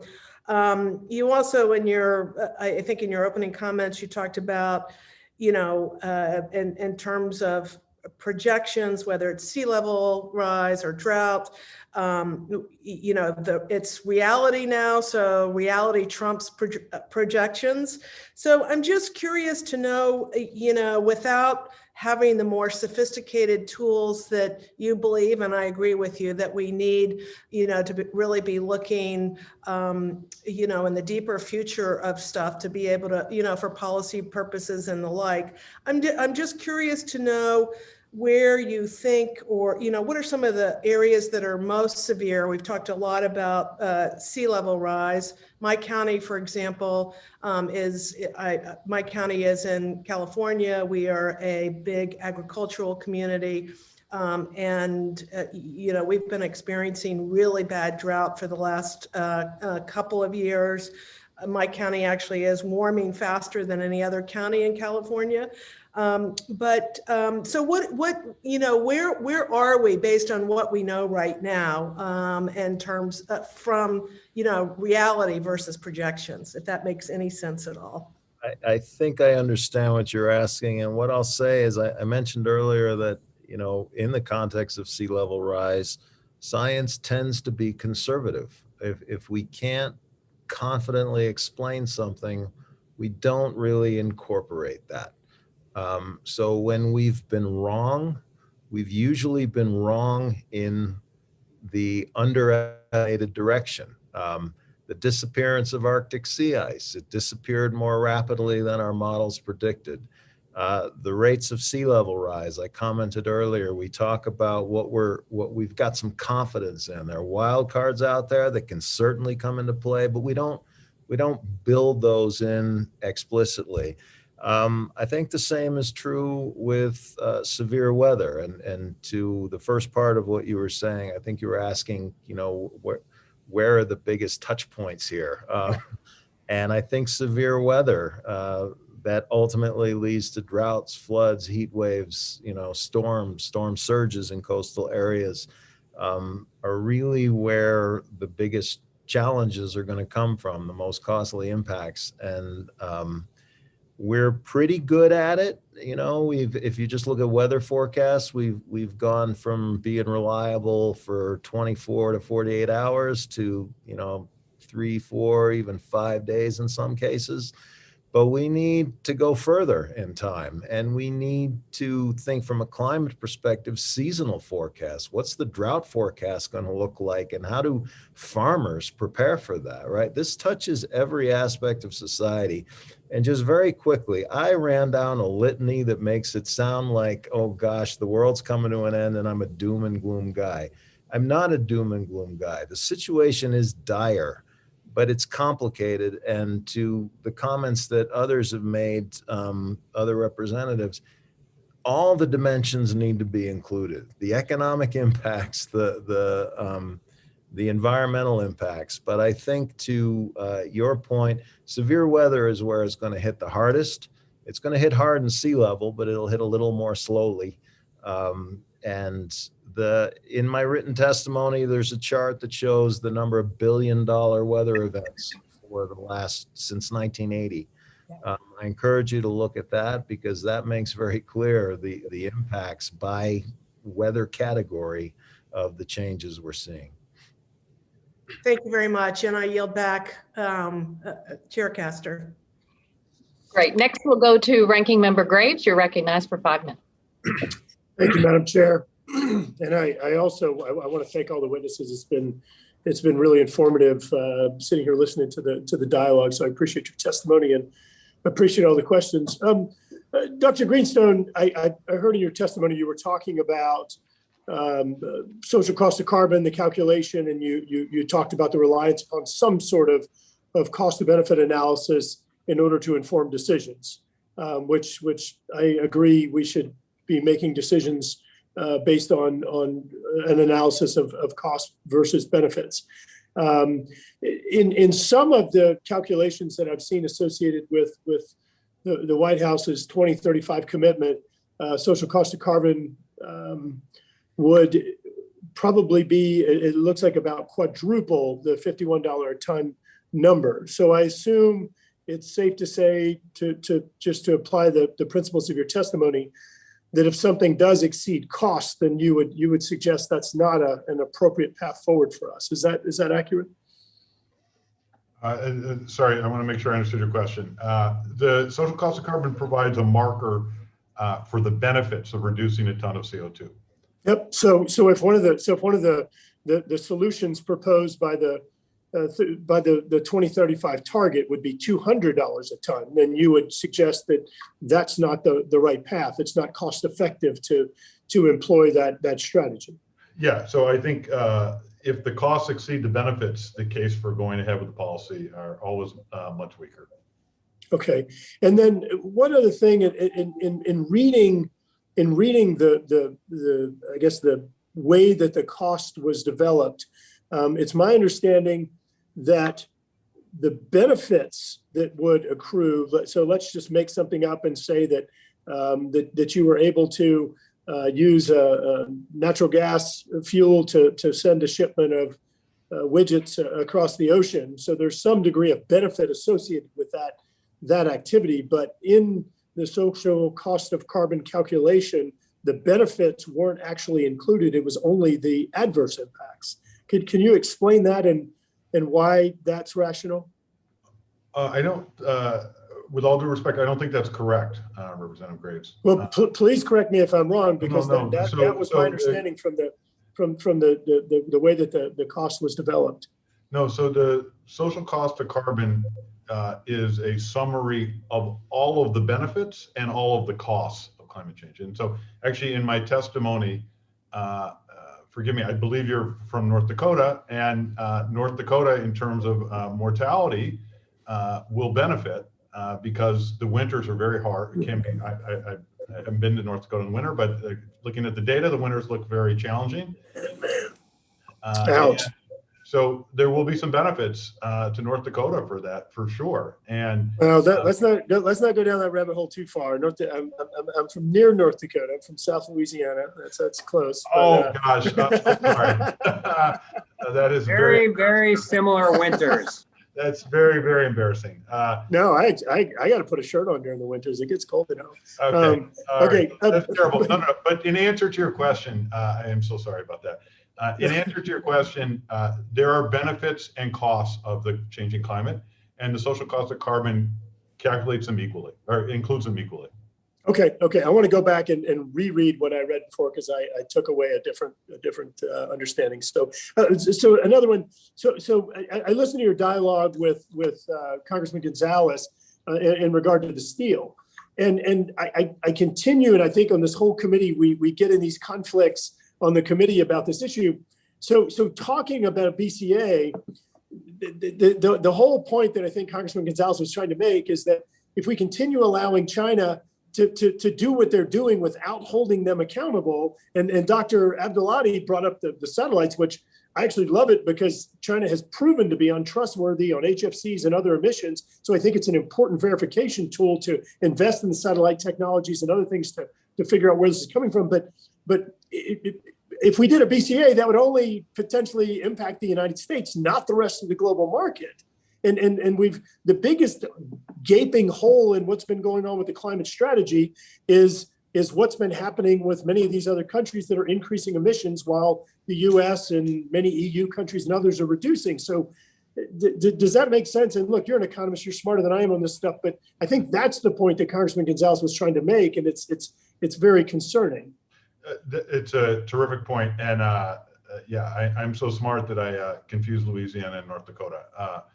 But in answer to your question, let me pose what you're saying a slightly different way. Look, the United States is just 12 or 13% of global emissions of CO2. That's just a fact.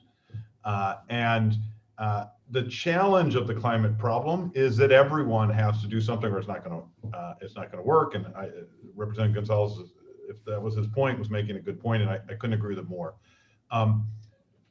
I think what we sometimes miss in these discussions is that the nature of reciprocity and international negotiation.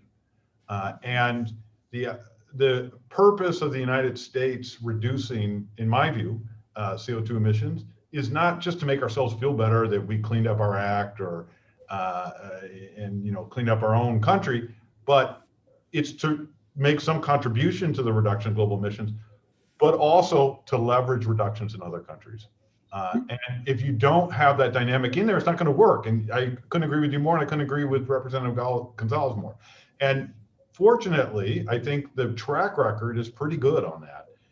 There's a recent analysis by the Rhodium Group that suggested that for every ton of CO2 that we pledged to reduce in Paris, we got back like 7 additional tons of reductions from other countries.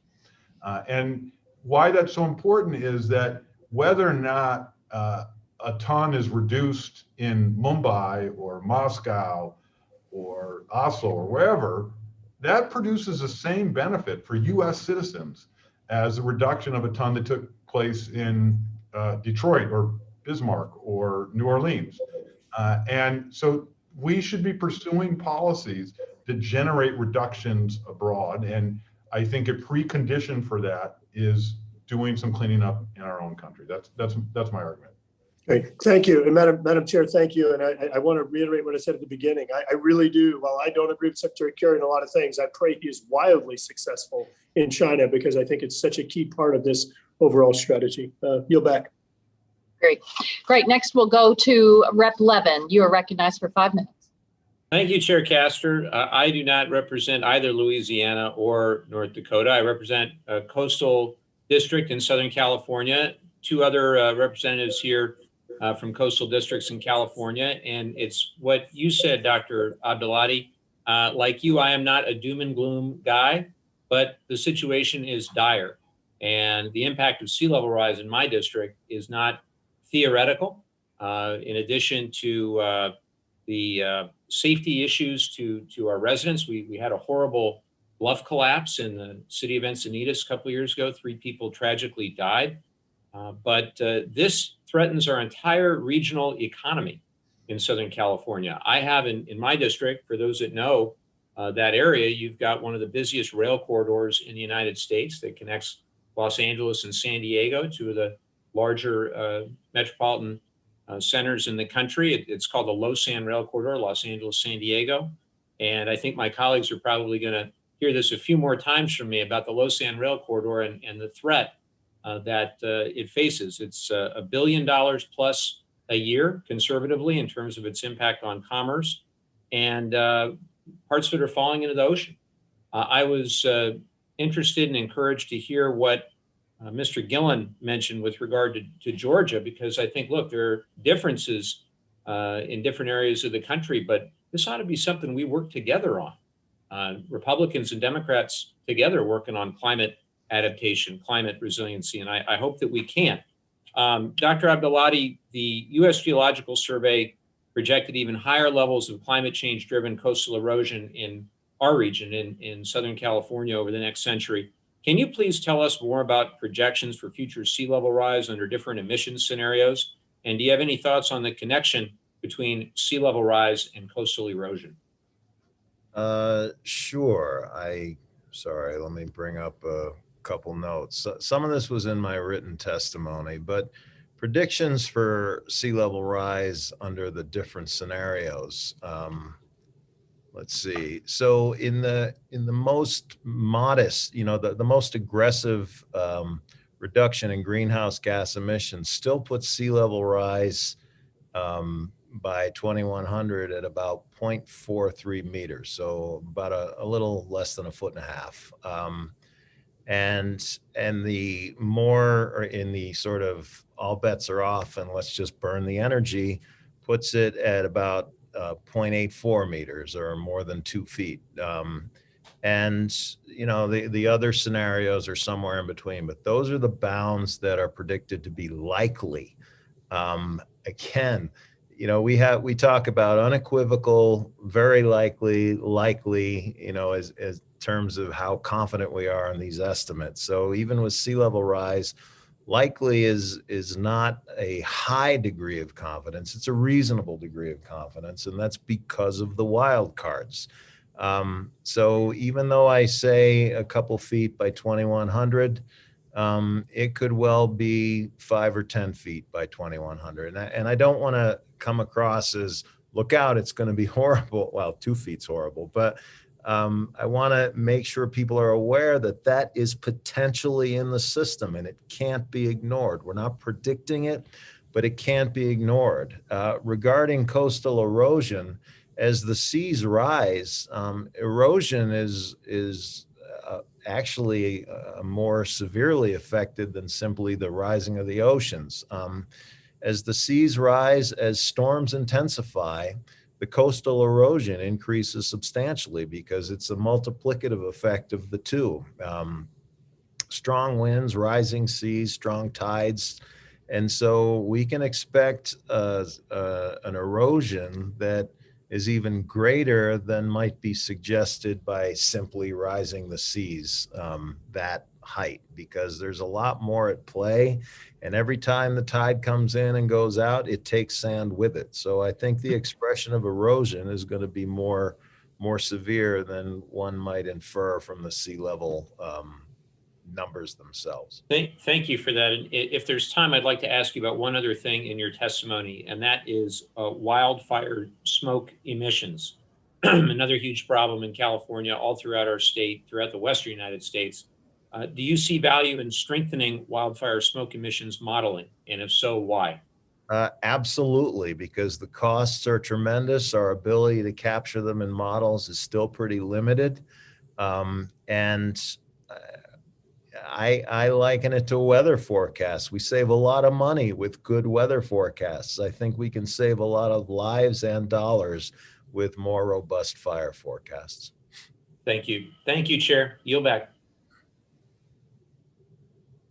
Very good. Well, this has been very eye-opening to discuss the growing risk and cost of inaction when it comes to climate. I want to thank you all for this excellent start to the 117th Congress. You know, Representative Gonzalez raised a point regarding the development of the COVID vaccine earlier in the hearing, and I think that is a good analogy for solving the climate crisis. The quick development of the COVID vaccine was possible because of years of underlying research that was often sponsored, paid for by U.S. taxpayers and other governments across the world. And the work was done by researchers around the world.